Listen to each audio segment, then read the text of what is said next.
स्वामिन् नमस्ते नतलोकबन्धो कारुण्यसिन्धो पतितं भवाब्धौ मामुद्धरात्मीयकटाक्षदृष्ट्या ऋज्व्यातिकारुण्य सुधाभिवृष्ट्या स्वामिन्नमस्ते स्वामिन्नमस्ते स्वामिन्नमस्ते स्वामिन्नमस्ते सच्चिदानन्दरूपाय व्यापिने परमात्मने नमः श्रीगुरुनाथाय प्रकाशानन्दमूर्तये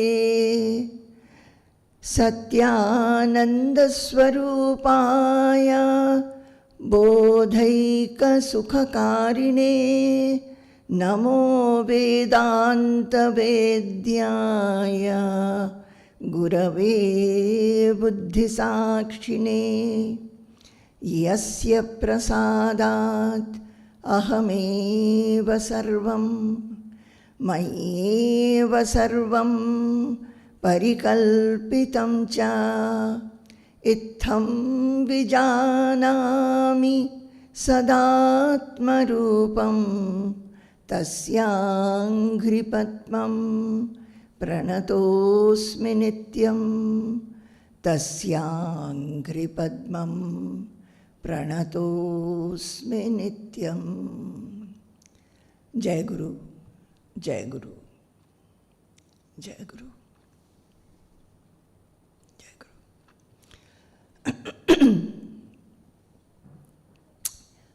I am reading out the letters which Baba had written to Nutun Swamiji and me, which we have published in the book Sadguru Saannidhya.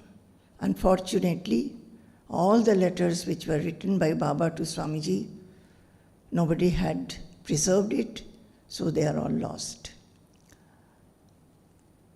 But whatever Swamiji remembers, Baba's messages to him, conversations with Baba, he has written in My Beloved Baba book. So today, I was reading the book. In this Sadguru Saannidhya also, in Swamiji's article, which is basically the article which came out in May 2021, Vichar Setu special issue. It's a translation of that article, basically. But while we were producing this book, I have taken quite a number of paragraphs and chapters from My Beloved Baba and introduced them in that same article at the relevant places. So today I thought, let me see, when I read the Bengali book, I cannot understand which part is the basic translation and which is taken from My Beloved Baba.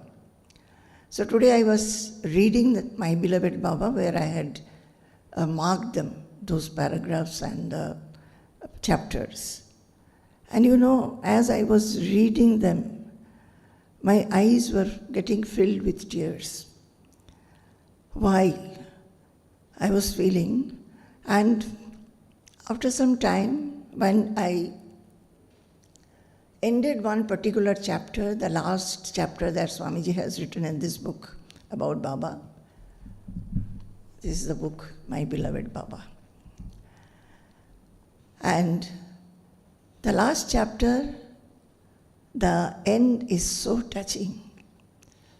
Tears were rolling down my cheeks, and I was feeling that it is said that the relationship between a guru and a shishya is something which cannot be described, is something which is absolutely different from all worldly love and relationship. And how Swamiji has expressed them in his words. And the mind went very, very deep into the blissfulness of that relationship. I think very spontaneously, whatever I have felt in this life, after I have taken initiation from Baba, then Baba handing me over to Swamiji, my life at Pujya Swamiji's feet, I don't think I was thinking particularly of any incident. But the very fact that the life has been a nitya yuktata with the Guru, ever connected with the Guru. There is nothing else, no thought which is apart from him. It's not the physical body. It is that power the Guru is, the refuge that the Guru is, the knowledge that the Guru is, and the love of the Guru, blessings of the Guru.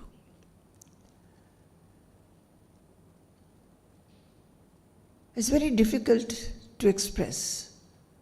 When I'm saying this, I'm feeling, I think I'm not able to express myself well. And even if I'm able to express, I don't know whether you are able to understand my feelings. Each with their relationship with their Guru, they will be feeling a blissfulness. But having read this book, My Beloved Baba, the feelings that I had today, I have read it several times. I thought that I would like to tell you that, even though I am not able to express it well. It just envelops, takes away the whole world from the mind. It's only a bliss, only a knowledge, only a light. Thousands and thousands of sun, light and light. Well, I come back to the letters. In last session, I read a letter written by Baba to Natun Swamiji, and in which Baba has written about some experiences which a sadhaka, an initiated sadhaka may have. 8 sattvika bhava vikara, sattvika lakshanas. And he said that it is not necessary that one will have experience. It is not necessary that even if one has experiences, they will come back again and again. There may be similar ones or even higher ones or nothing. Now, in the Shastras, it is written, and it is to be known that all these experiences are milestones. They are not the destination. One should not be enamored by these experiences and get stuck with the experiences. The destination is far ahead. It is like the razor's edge and is far away. But there is no fear. Don't fear, my seekers. Don't fear, my children. Swamiji is saying that there is no fear. This is promised by the one power who controls this whole universe, Sarvaniyanta. Then he quoted from Chaitanya Charitamrita, and he has said that the love for the Supreme is such, it is as if drinking the very hot juice of sugarcane. He says that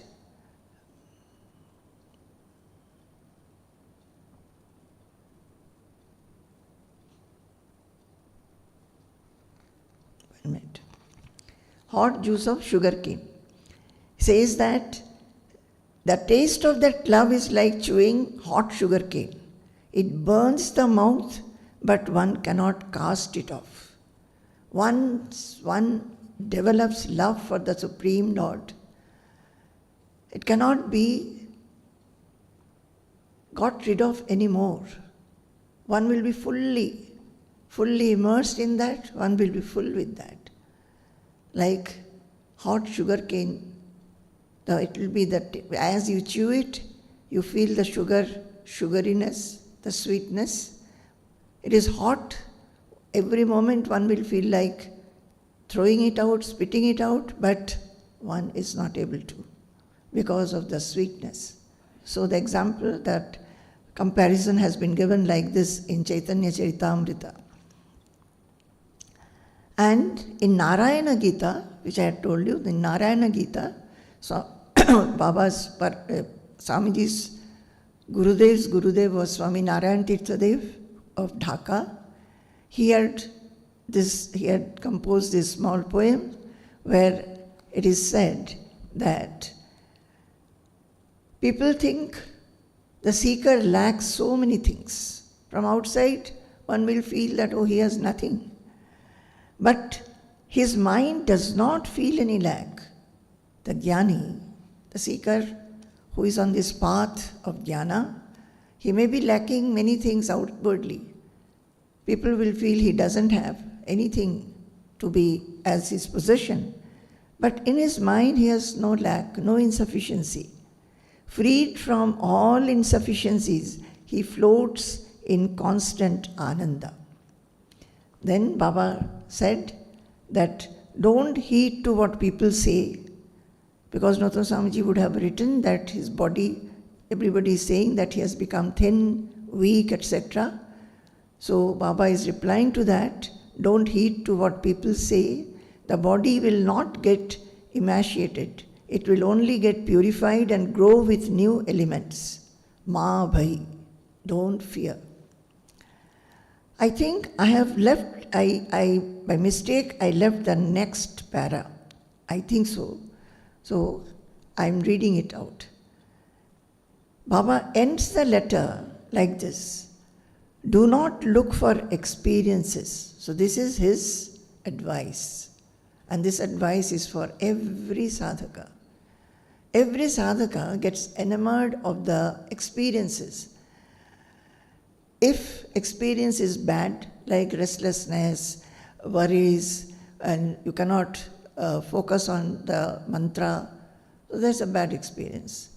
And if by doing meditation you are blissful, you are able to get absorbed, that is also an experience, a good experience. The mind actually wants every time to have that good experience, and every time does not want to have that experience which you do not like. Both are experiences. So Baba's advice, and that is the advice for all seekers, don't think good and bad of meditation. Simply sit relaxed. Simply sit relaxed. Someday the mind will be restful, someday the mind will be absorbed, someday the mind will be not. You just watch it. So Baba has ended his letter like this. Do not look for experiences. Whatever is to come will come automatically. Whatever growth has to come will come automatically and spontaneously. But for that, what is the warning? Do not look for experiences. Your focus should not be experiences. Like the dead babul tree standing on the bank of a river, go on seeing the various boats passing along the river, carrying different kinds of travelers. only as a witness, but never as a doer or performer. What does he write? He said that do not look for experiences. Whatever will come, will come. Be like the dead bubble tree. Bubble tree is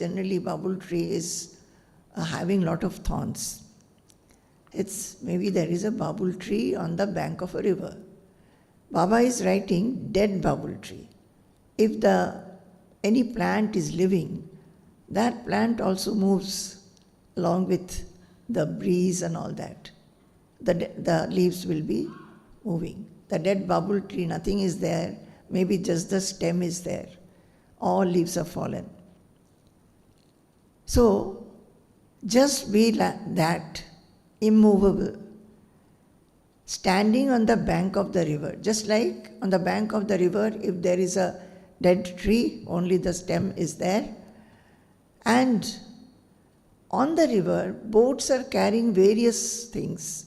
Sometimes some cut wood pieces, logs, sometimes a dead body, sometimes a marriage party, sometimes people who are going on picnic.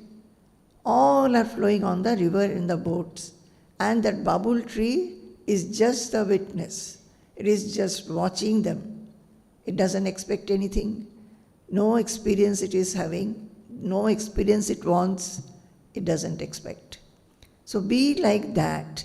Be a witness of what is going through your mind. Like the dead bubble tree standing on the bank of a river, go on seeing the various boats. What are the various boats in our minds? Various thoughts. Thoughts will come, thoughts will go. Thoughts will come, thoughts will go. What we do is that we are not able to see it as a witness. As soon as one thought comes, we get identified and start thinking, and after a long time we'll find that our mind has been taken away from our focus.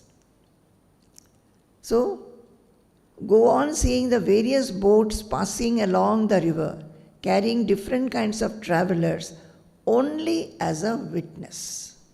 So what we have to do, Baba is saying, when you do meditation, don't look for experiences, be a witness to the thought process, the mind substance, where from it is coming, where from the thoughts are coming, where it is dissolving. It is coming and going, coming and going. You remain the witness, the observer. Don't get identified with any of the thoughts. Only as a witness, but never as a doer or performer. So, don't get identified and become a doer or a performer. This is the most important part of the letter, which I think I missed that day. So, then he writes, Ashirvad Baba. The next letter that I read was,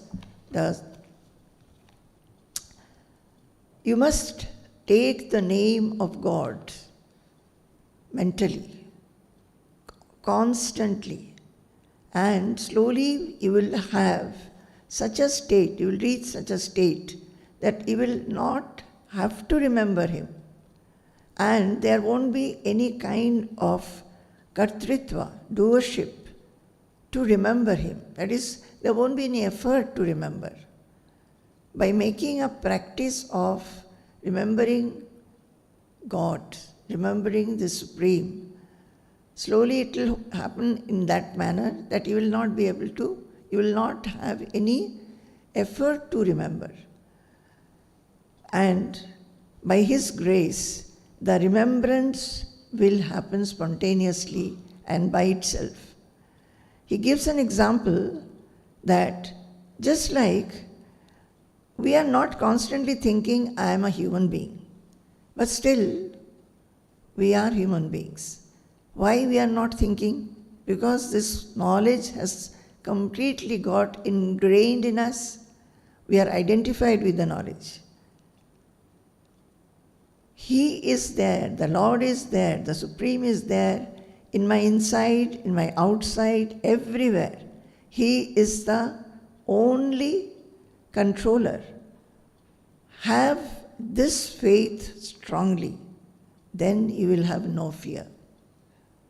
So, this remembering God's name, or remembering that the God is all pervading, He is outside me, inside me, everywhere, He alone is.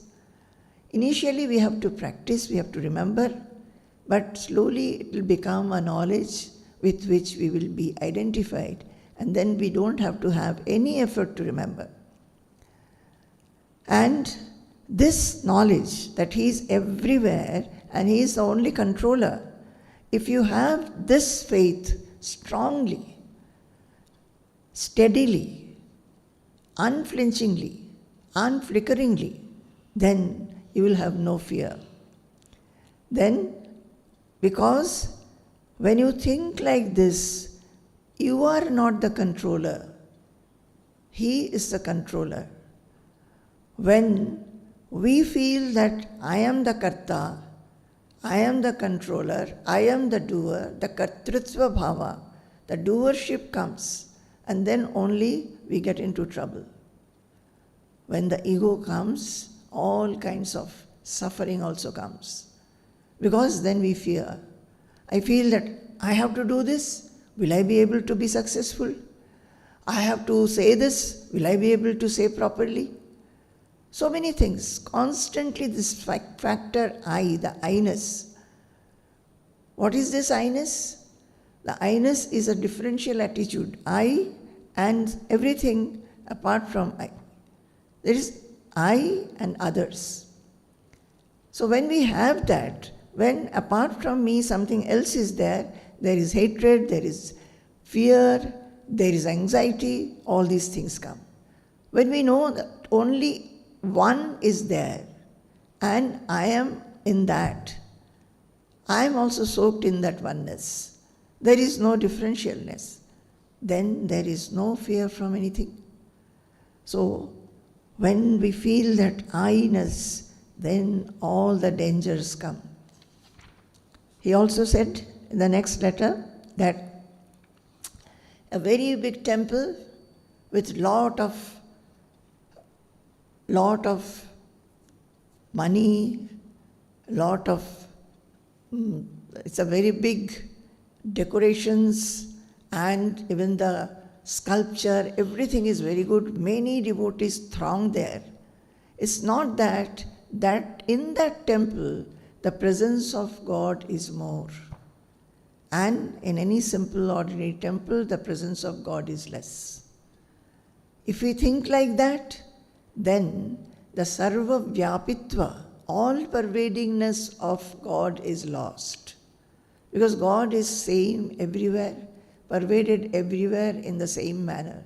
It's not that He is more in some places and less in some places. So what do we think of this? He had told me, because when I went to Navadvip and Mayapur, I had written a very big, must have described and felt very happy. So he is warning me that, see, all these letters are for what? Why he is writing this letter? I was young at that time. I did not know anything about self-realization or enlightenment. Nothing I knew, but knew that God is there, God is everywhere.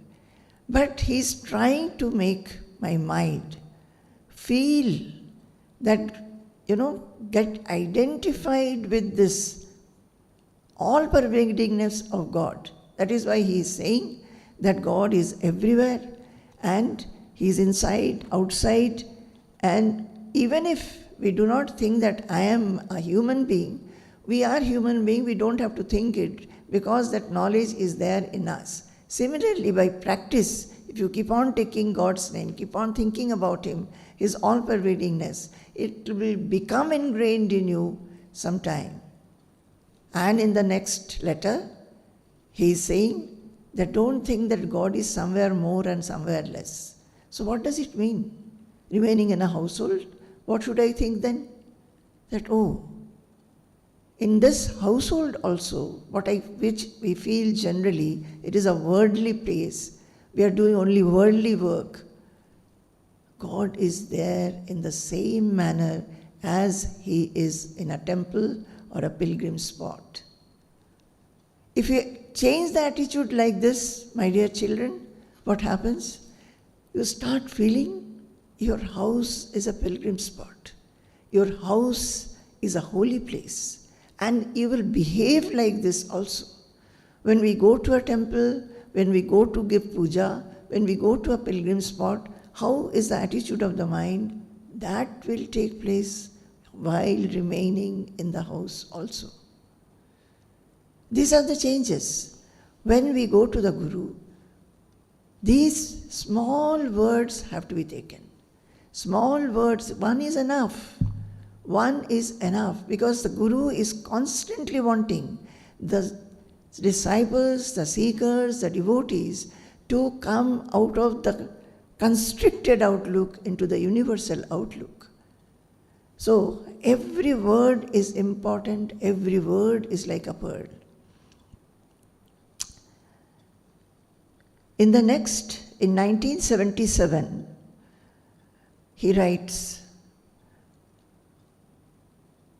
keep on remembering God. You will find that at that time I was having a household duties, and I was teaching, so professional duties were there.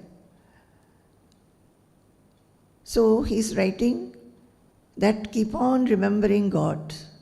You will find that lot of conveniences will come to your hand. Hawkers will come in front of your house and will get good things from them, and we don't have to go here and there to acquire things.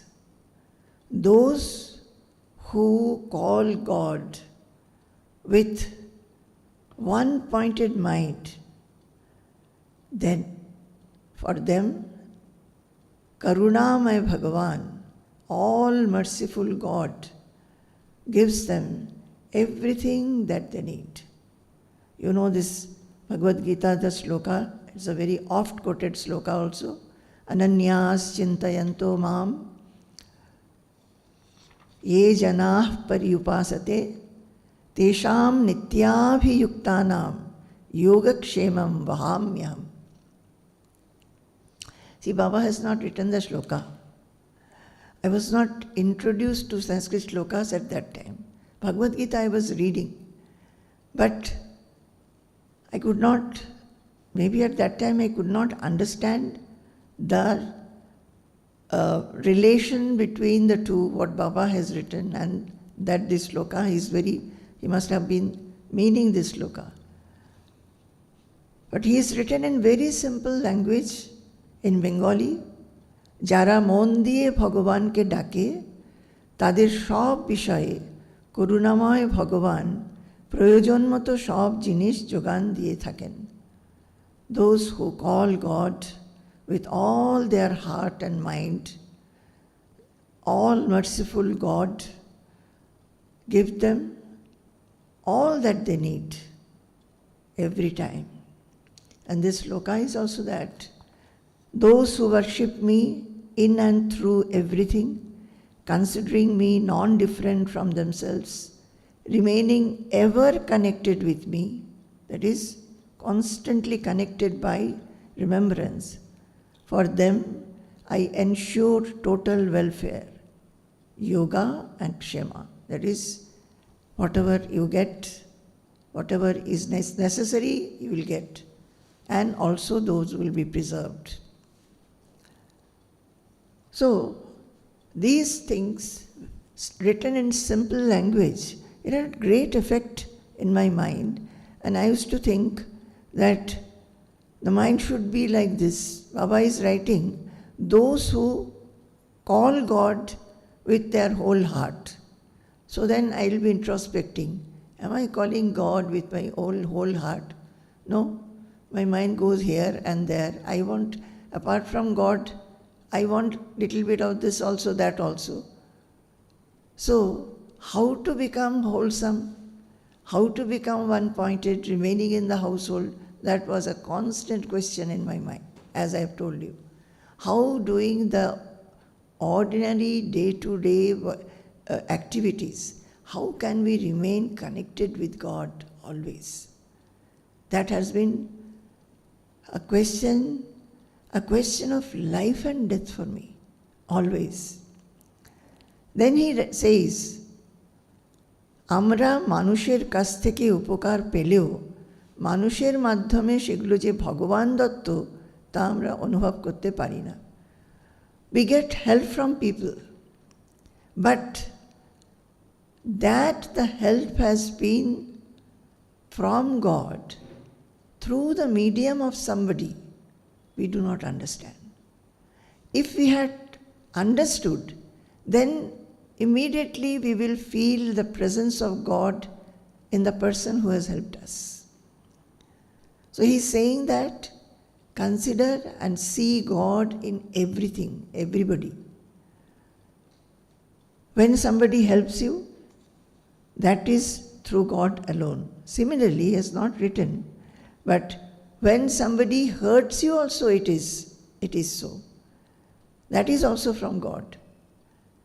Because he alone is. There is a song by Rabindranath Tagore, যে কেহ মোরে দিয়েছ সুখ দিয়েছ তাঁরই পরিচয় সবারে আমি Nomi. Whoever has given me happiness and through that happiness has made me come in close contact with God, I do pranam to them. Next line is what? যে কেহ মোরে দিয়েছ দুঃখ দিয়েছ তাঁরই পরিচয় সবারে আমি Nomi.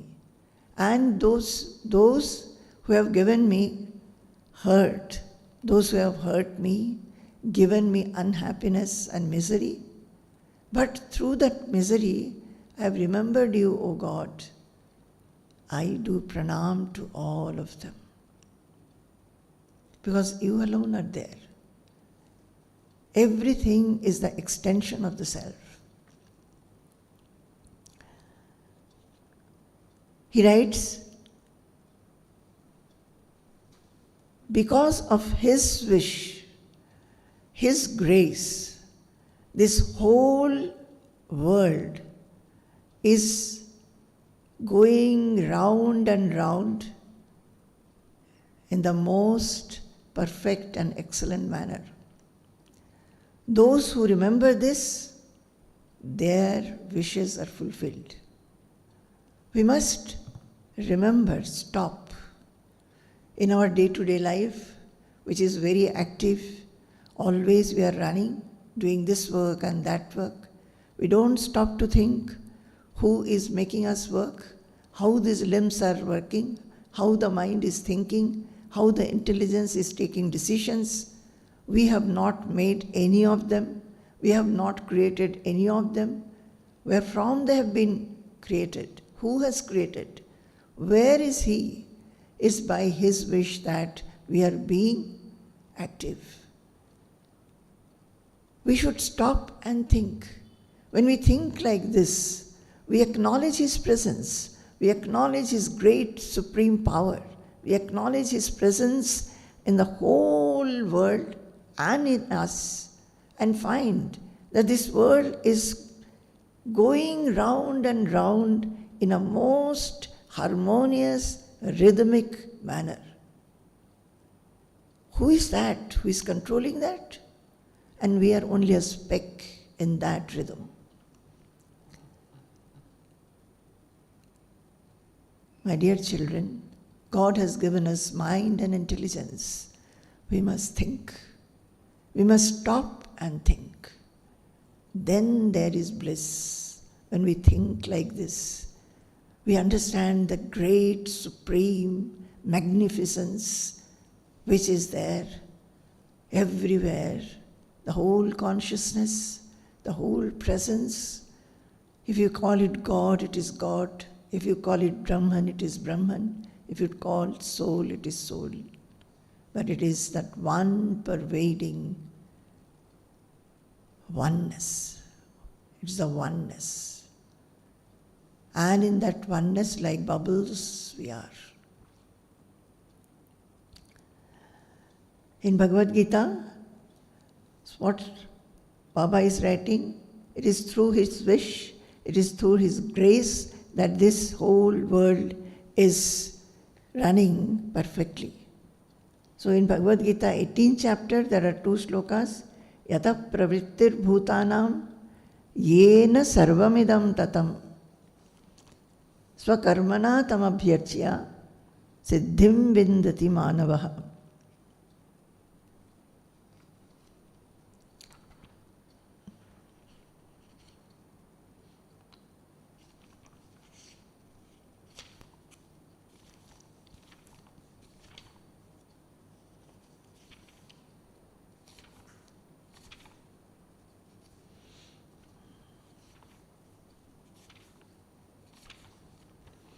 Let me see the index. Don't remember the number.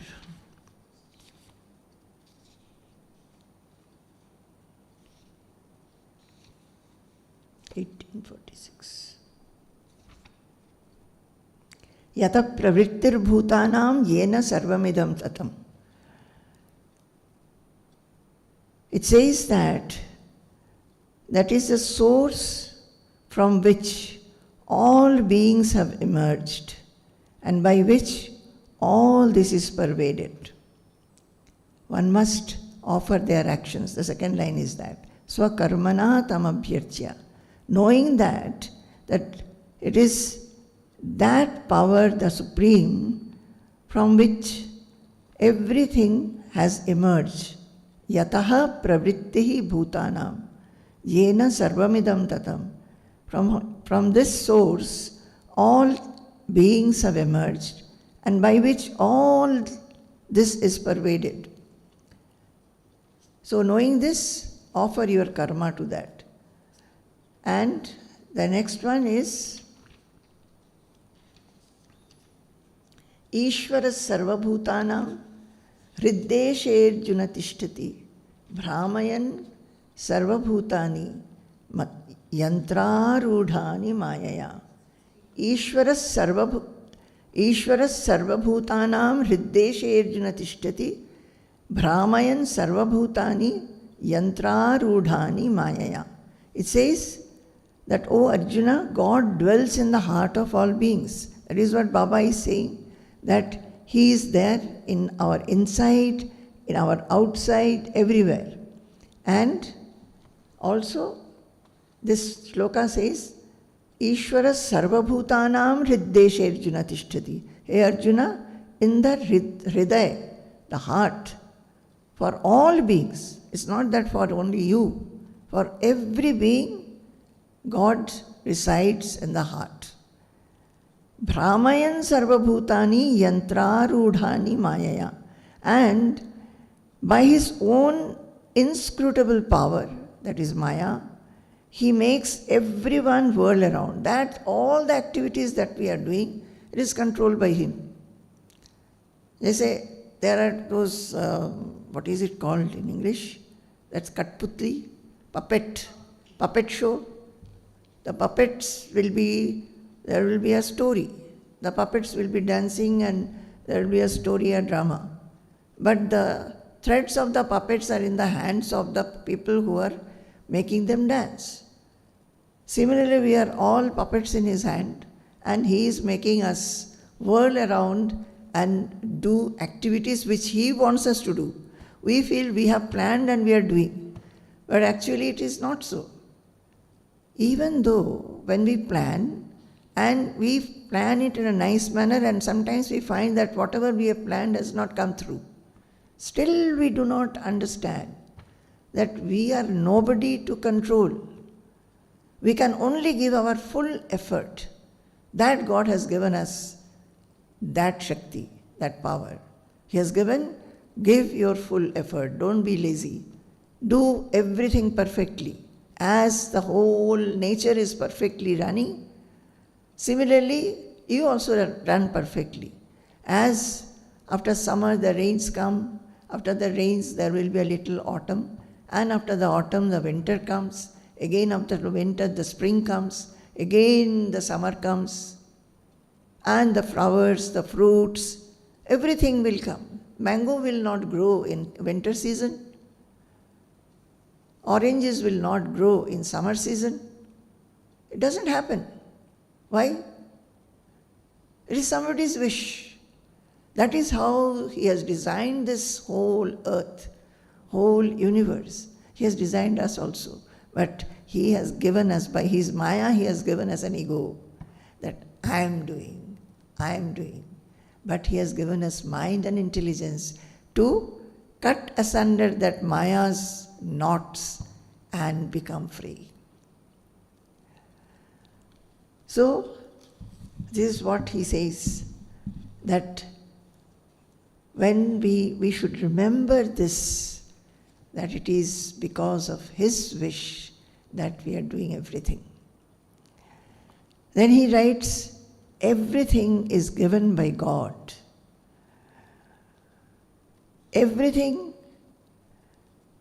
if we enjoy the things, enjoy every object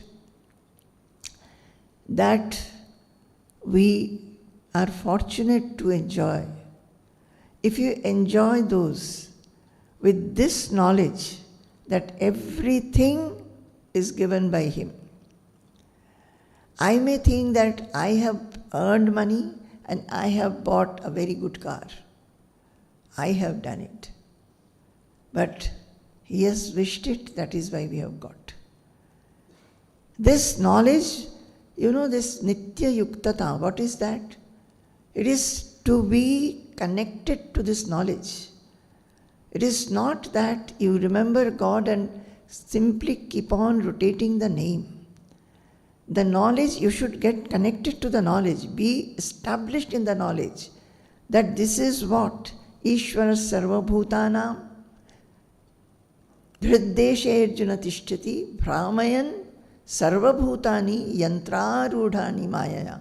This knowledge that He remains inside and He is outside, and He is the one who is making everything act in this universe.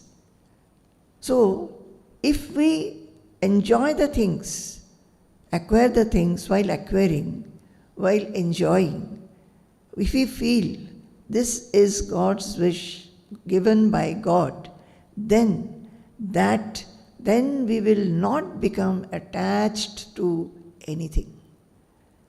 The attachment that we have to people, to objects, all that attachment will turn into love for God, because we understand He is supreme. Are you understanding anything? I wish, these words are very simple.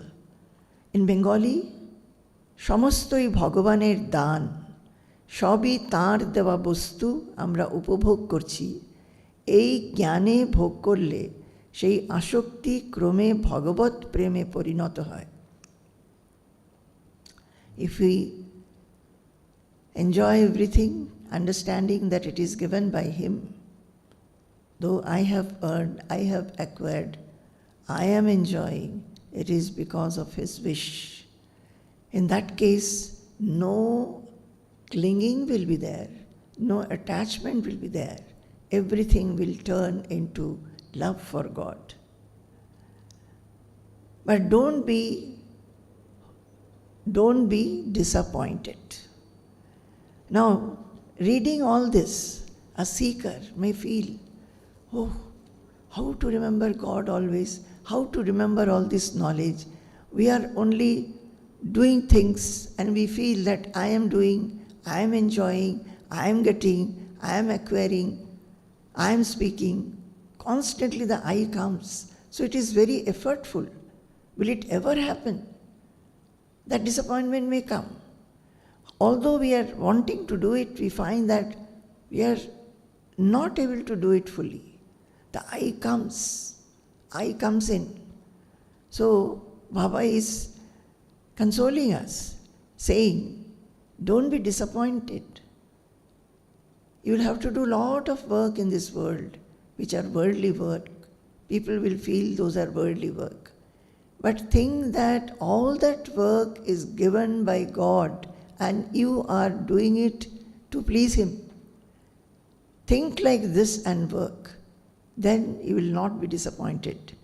Also, if you want to become Jivan Mukta, if you see, listen to this, if you have to become Jivan Mukta, that is, now you are feeling that you are not able to do, you are not able to give so much wholesomeness, you are trying but not succeeding. But this is the way. And what is Jivan Mukti? Jivan Mukti is living and feeling free. You feel freedom while you are in your body. You don't get clinging to anything. You don't have attachment. You always feel freedom and the blissfulness.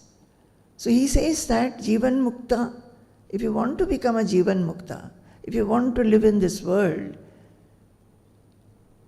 with an expanded outlook, not a constricted outlook, feeling free and liberated, feeling always ecstatic and blissful, then all these things you will have to go through.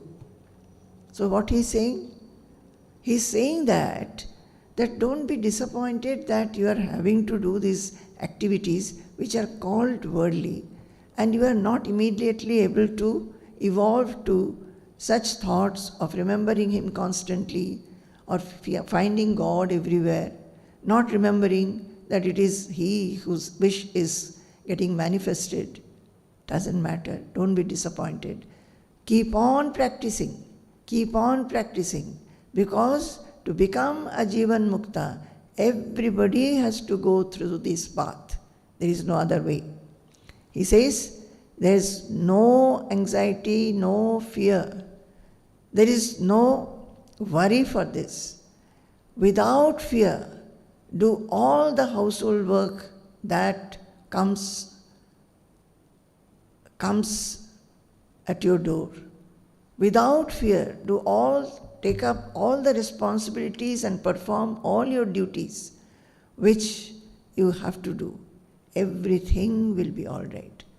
So that is the message to all householders. What? Remain in the household, do all duty and all responsibility you take up, but constantly practice to know and to feel, to get established in that knowledge that it is God's gift because of His wish that I am able to enjoy these things, acquire these things, fulfill my duties, fulfill my responsibilities. It is He who is making me do, it is He who wishes me to act in a certain manner. This knowledge should be never left. This knowledge should not be forgotten. Constantly try to get immersed in that knowledge. Nirbhaye sangsharer kaj kore jao. Nirbhaye. What is this? To hear this from the Sadguru, that be nirbhaya. Don't fear at all. My dear children, everybody is full of fear. Fear. We take up any activity, we are fearful whether we will be successful. As we grow old, if nothing we have to do, still we are fearful of death. Always we are fearful about disease, about not being successful, about not getting the acknowledgement that we wish for, appreciation that we look for, always fearful. So, he says, nirbhaya, be nirbhaya, don't fear. And we have to hold on to the words of the Guru. He says, do your duties and take up the responsibilities with no fear, do them, knowing that it is God's wish. God is making you do. Everything will be all right. Then in another letter he writes, Swarga and Naraka, heaven and hell, man creates himself. How your mind is thinking, whether you are having good thoughts and you will live in heaven, or you are constantly blaming, criticizing, grumbling, and constantly lamenting, fault finding, then you will live in Naraka, hell. So man creates his own heaven and hell. Tomra swargei bash karo ami tai chai.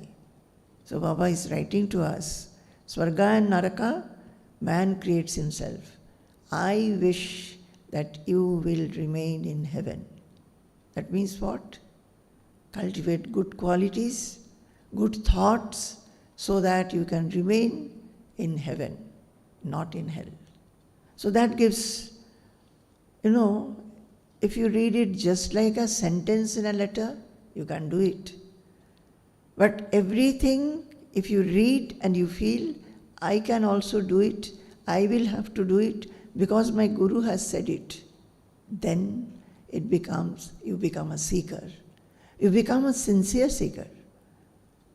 So, once we read this, we should feel that, my mind, introspection should be more and more. My mind is sometimes disappointed, sometimes blameful, sometimes critical, sometimes judgmental. There are many good qualities also, but these are also there. So I will remove them. I want to live in heaven. What is heaven we do not know, but this is Jivan Mukta. Remaining in the body, remaining in this life, we can remain in heaven. Next letter, he writes, objects which can be enjoyed well will give you enjoyment, it is known. But that enjoyment are of two types, Shu and Du. It is in Bengali. Shubhog o Durbhog. ভোগের বস্তু ভোগ দেয় এটা তো জানা কথা, তবে ওই ভোগ সু এবং দু, সুভোগ ও দুর্ভোগ দুই রকমের. Says that the objects that we enjoy will give us enjoyment, it is known, but that enjoyment can be su and du, subhog and durbhog, that is good enjoyment and bad enjoyment. It can be of two types.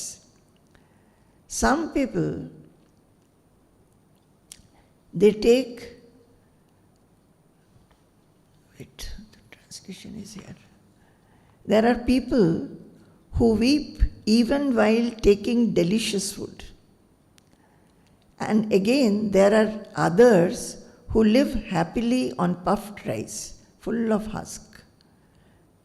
There are men who enjoy the happiness of living in a palace while sitting under a tree. There are others who, remaining in a palace, spend their day in weeping and lamenting. You understand? The enjoyment can be of two types. One is good, another is bad. Now, there are people who, while taking delicious food, they will be weeping. Weeping may be for any kind, maybe the food also. Oh, it's not cooked well, salt is little more, or it has become a little more sour, it is not perfect taste, or I did not get the proper quantity, more was served to somebody else. So they will weep and take food, even though the food is very delicious. There are others who live happily on puffed rice. So some others are there who are poor, they don't get delicious food. They can remain on puffed rice, full of husk. And that puffed rice also is having a lot of husk, which pierces the cheek. Still they are very happy, because they are getting something to eat. The person who is weeping is not thinking that I have got something to eat. It is God's grace that I am getting something to eat. Having got delicious food and enough food, they are crying. And others are there, so they are enjoyment is of the type bad, dukkha, full of dukkha. And others' enjoyment is full of sukha. Because even though they are having only puffed rice full of husk, they are happy. They don't mind. They are thinking, at least I have got something to eat and fill my stomach. There are men who enjoy the happiness of living in a palace while sitting under a tree. Some people do not have houses. They are under the tree and they feel that they are living in a palace. They are very happy because their happiness is in the mind. Where they are staying, it doesn't bother them. Whether they got any bed or not, they are not bothered. I'm remembering this sloka.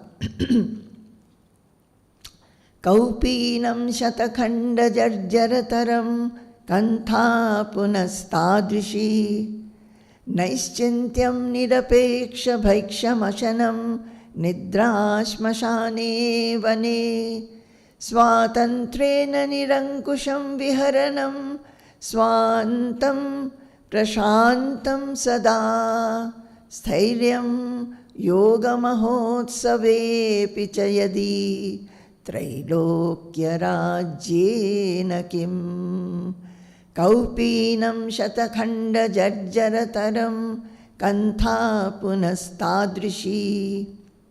So it says, these people who are jnanis, who is enlightened, even they are kaupinam, they may be having a kaupinam, shatakhanda jarjarataram. They have a loincloth. Loincloth is very thin and narrow. They have only that much, no other cloth. And that loincloth is having 100 holes. Shatakhanda jarjarataram. It has become jirna, torn, and so many holes in it.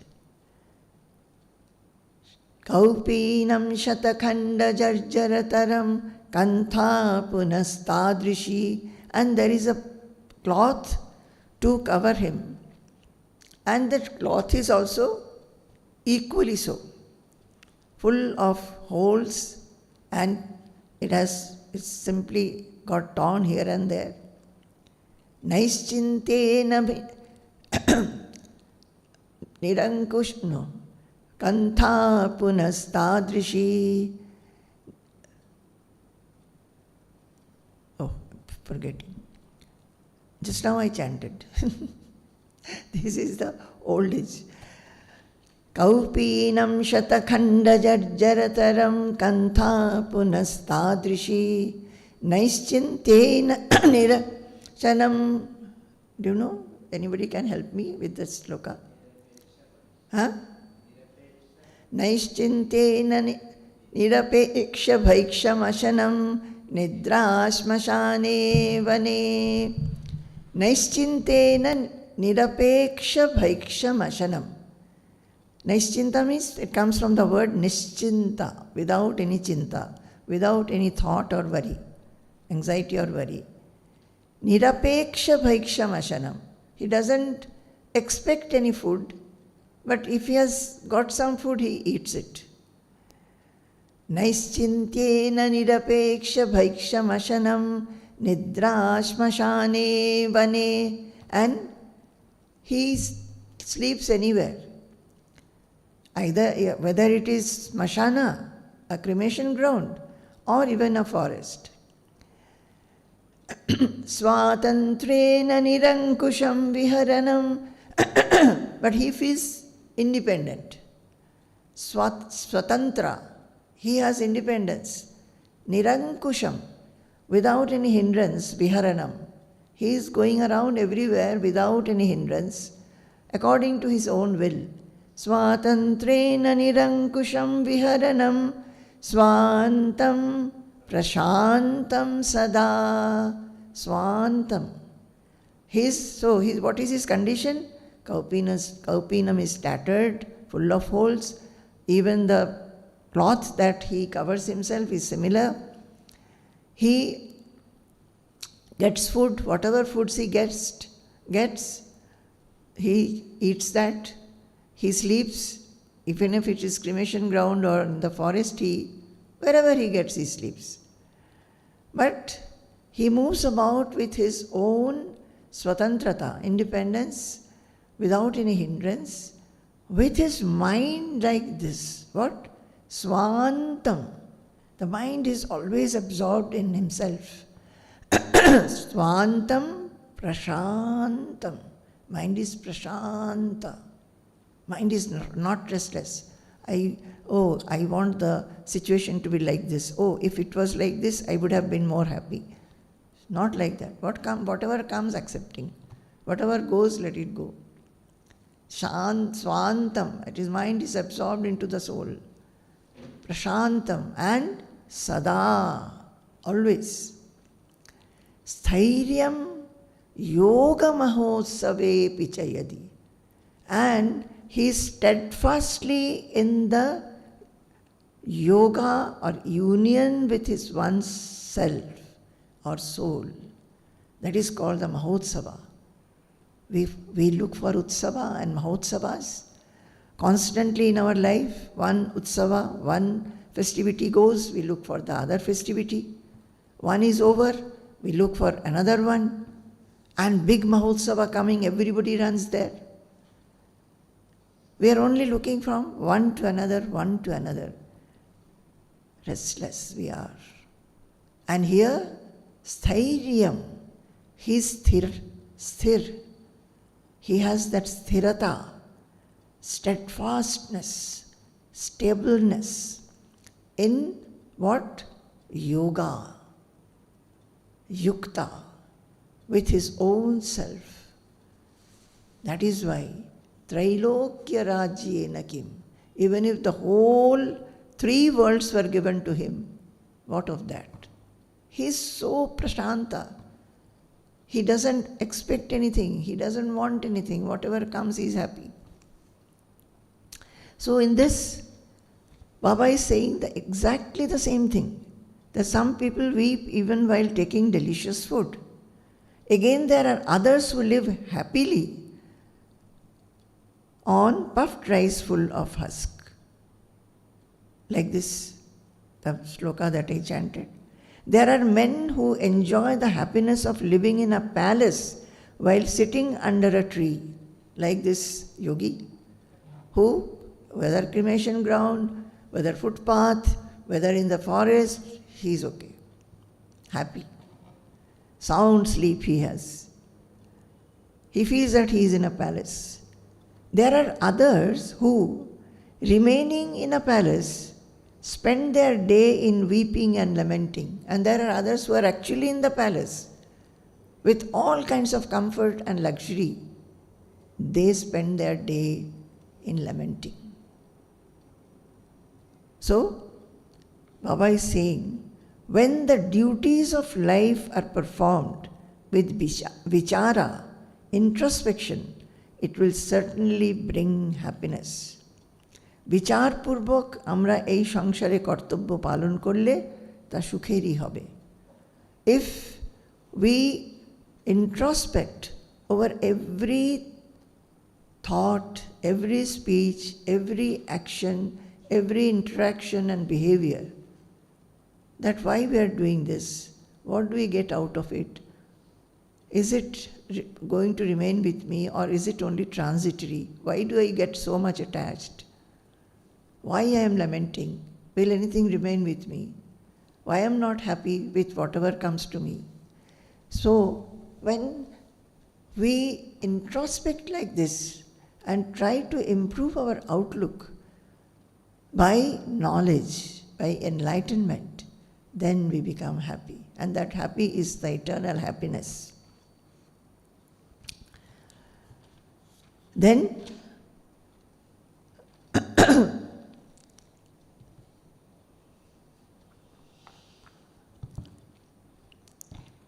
this letter, this is over. The letter which was written to me. I must have written a letter, this is 1977. I must have written a letter on Guru Purnima day to Baba. So Baba is writing, I am happy to receive your letter written on the occasion of Guru Purnima, 1977. And how many years?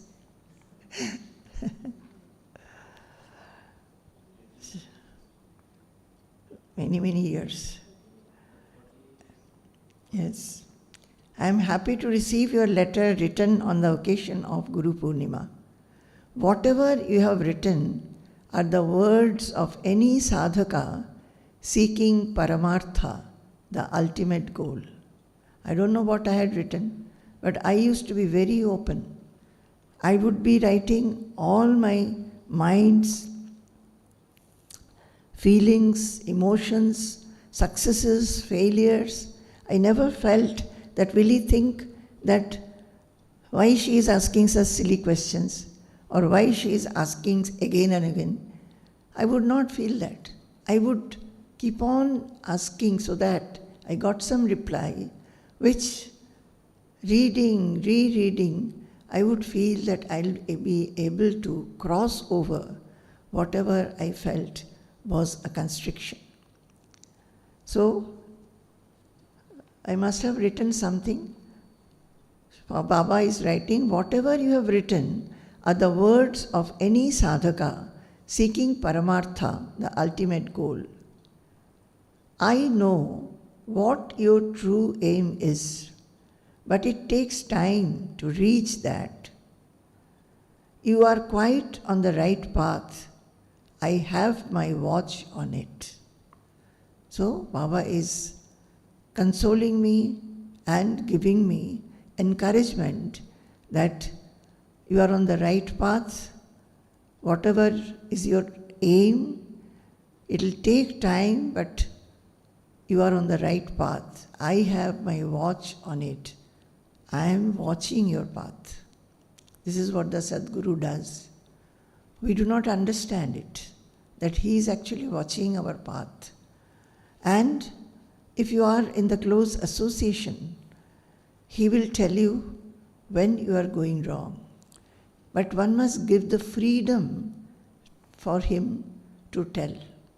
He must have the freedom from the disciple or the devotee when he can make a comment that, see, this nature of yours you must improve upon. Unless that freedom is given, neither he will be able to say, and nor the seeker will improve. In many cases, when such advice is given, comments are made, the most common human mind wants to justify it. It wants to justify that, no, I am not like that. So for any seeker, one has to become open, like an open slate. Let the Sadguru write whatever he wants and let him mold in whichever way he wants to mold you. He will be molding you into a beautiful flower. So, Baba has given encouragement. Then he gives this example. Think of the effortless dead body floating on the sea. The waves of the sea sometimes drown it and sometimes push it afloat. Such are also the waves of this samsara. Just like, suppose a dead body is floating, the waves will sometimes drown it or sometimes make it afloat. Sometimes logs will be floating. Similarly, the samsara waves are like that. Those who swim against the tide have to suffer more. If you are swimming against the current, you will have to have more effort to swim. Difficulty is less for those who float with the tide. And if you flow along the current, the difficulty will be less. That is, whatever is coming, what does this mean actually? In the life, there will be many incidents and episodes which we will have to face. Some will be up, some will be down. We must flow along it and not feel in the mind that this should not happen, that should not happen, this I want like this, I want like this. The current which goes, we must flow along it. Then the effort will be less. It's not that we should not try to improve any situation. We must improve. We must try to. We should not be lazy. But the mind should not suffer. Our mind should not be obsessed with the fact that it has to be a specific way and then only I'll be satisfied. Flow along the current. So, difficulty is less for those who float with the tide. In this world, one has to pass through both high and low tides. A jnani experiences ananda even while coursing through sufferings. But an ajnani is not able to do that. There lies the difference. So when sufferings come, if we are not able to reconcile or accept and sublimate the suffering, we'll be suffering for long. But suppose a suffering comes and we are able to reconcile as fast and reconcile, accept and try to sublimate the sorrow, then we will not be suffering for long. A jnani is that kind who understands it and courses through. He is still in ananda when he courses through sufferings, while coursing through sufferings. But an ajnani, because the jnani understands this, he accepts the situation. That is why his mind does not get disappointed or full of negative feelings. He remains in ananda. But an ajnani, the ignorant, is not able to do that. There lies the difference. Then he is writing, Baba is writing, keep on doing the remaining useless work with all sincerity. So now coming here, I understand I must have written that so many useless work. What is the useless work? Remaining in the household, it will be either domestic work, and because I was teaching also, it will be professional work, then some societal work. People will be coming, going, attending to them. So, being a sadhaka, I must be feeling that all these are useless. I am having to do so many useless work and not sitting and meditating. I mean, not getting so much time to sit and meditate, to read, or to sing, or to chant slokas. I am not getting time. I must have written something like that. So Baba is writing, keep on doing. He has given all these as an introduction to what should be my attitude. And then says, keep on doing the remaining useless work with all sincerity. This is the word. Don't miss this word, all sincerity. Useless work, we don't like some work, we don't do it sincerely. We don't do it wholeheartedly. Somehow we will do it. Mind will be wet when we can come back to what we like. But he says that keep on doing the remaining useless work with all sincerity. What you think useless is not useless indeed. To reach the truth or to attain parashanti, supreme peace, one must pass through and transcend all that appear to be against truth and peace. He says that what you think useless is not at all useless. You are getting opportunity to do such things, do work which you do not like, and you are having a feeling of dislike towards it. To attain parashanti, you have to go beyond that dislike. And actually all this useless work which we feel useless, which we feel, oh, What is this? There is no spirituality in that. All that work, we are feeling like that. But those are opportunities which God is giving us to transcend them and feel that every work is given by Him. That's samatva. He said, to reach truth or to attain parashanti, supreme peace, one must pass through and transcend all that appear to be against truth and peace. These worldly things, we feel, oh, this is not the supreme truth. This is not the supreme truth. Why should I do this then? This also is part of that. You have to understand that nothing is beyond that. Everything is included in that because it is all pervading. The truth is all pervading. I don't know whether I have been able to explain to you. I'll just hurriedly finish it. Next time I will take this portion again. If we try to eschew the suffering amidst world objects as something non-spiritual, then it will not be possible for us to attain the undifferentiated Nirvisesha Brahman or truth. If we try to constantly avoid activities or objects thinking that these are non-spiritual, then we will not be able to attain the undifferentiated Brahman, which is same. So, in the midst of all that we feel worldly, we have to see spirituality alone.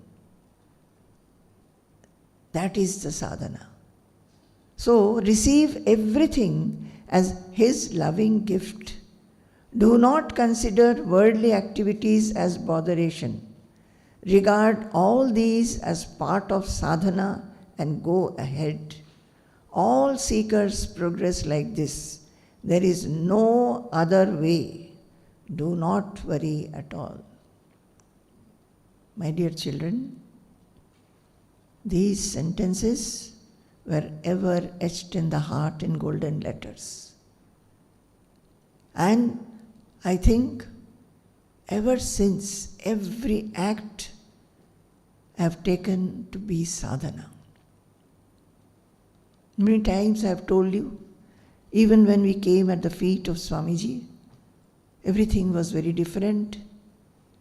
The culture was different, the food was different, the weather was different, bhasha was different, language was different.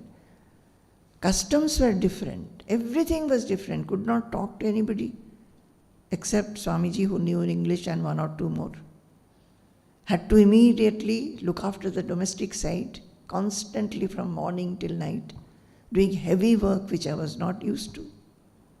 Meeting people who were not understanding us. Everything was taken as sadhana. And there was lot of joy to take everything as sadhana. And what is everything as sadhana? Whatever we dislike, we should take as sadhana. Whatever we like, we take as sadhana. Then the likes and dislike will overlap and become one. Samatva will take place. Okay. Sampurnam Jagadeva Nandanavanam Sarvepi Kalpadrumaha Gangam Vari Samastavari Nivaha Punyas Samasta Kriyaha Vacha Prakrita Samskrita Shruti Shiro Varanasi Medini Sarvavasthitirasya Vastu Vishaya Drishti Parabrahmani Sarvavasthitirasya Vastu Vishaya Drishti Parabrahmani. Jai Guru, Jai Guru.